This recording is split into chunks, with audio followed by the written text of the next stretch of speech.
Good afternoon, everyone. I'm Ivan, a junior student majoring in International Business Administration at Tongha University.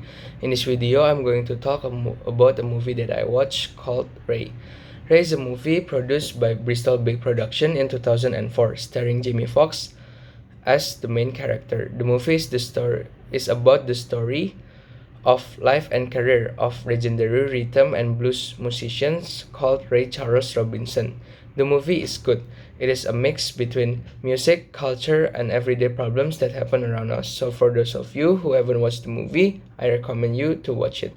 The movie takes place in 1948 when young Ray just started out to be a musician. He traveled to a lot of places, met different people with different personalities. Ray is blind due to a disease that he had when he was little, made him lose his vision. My opinion about the movie. The movie explained a lot of discrimination that happened due to Ray's blindness from his first band in Seattle, Washington. When Ray go to Seattle from Florida and went to his first club when he performed, the manager and his friend monopolized Ray because they recognized her skill. Luckily, someone called Jack from Swing Time Record offered him a business with better payment.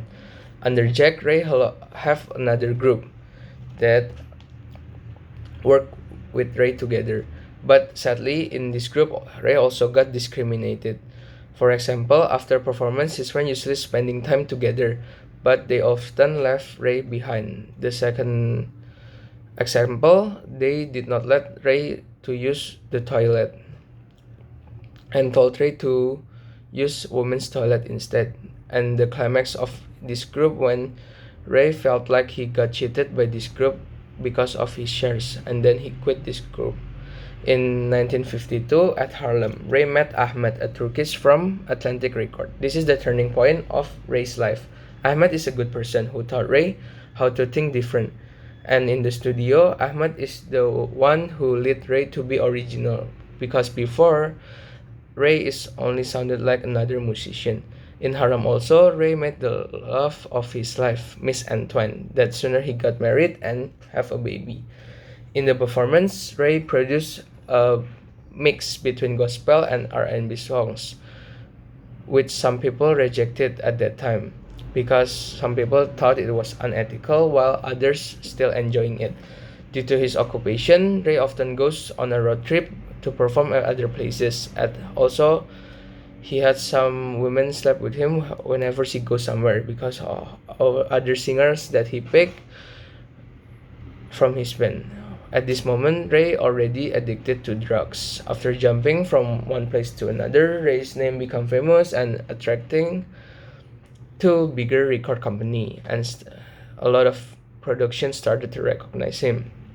Ray, who felt Atlantic Records is like family to him, still giving him a chance to compete with the amount that the competitor offer, but sadly the previous record cannot afford it. So in this scene, I'm proud of Ahmed because in this situation, although Atlantic Record have to let Ray go, Ahmed is still happy for Ray. In another problem that show in the movie is segregation, because in 1961 when Ray traveled to Augusta in Georgia to perform his music, on the way arriving there are a lot of protesters in front of the place that Ray was going to perform.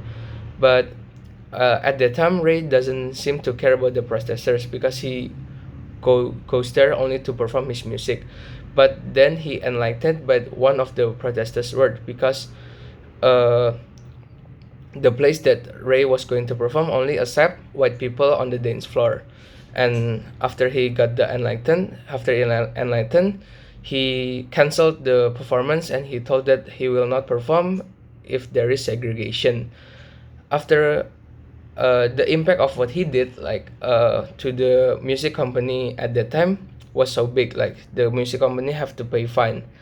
And after that, another problem occurred, another problem that highlighted by the movie is like the drug addiction that Ray's use is so dangerous until Ray is badly in bad condition and started to affect his family.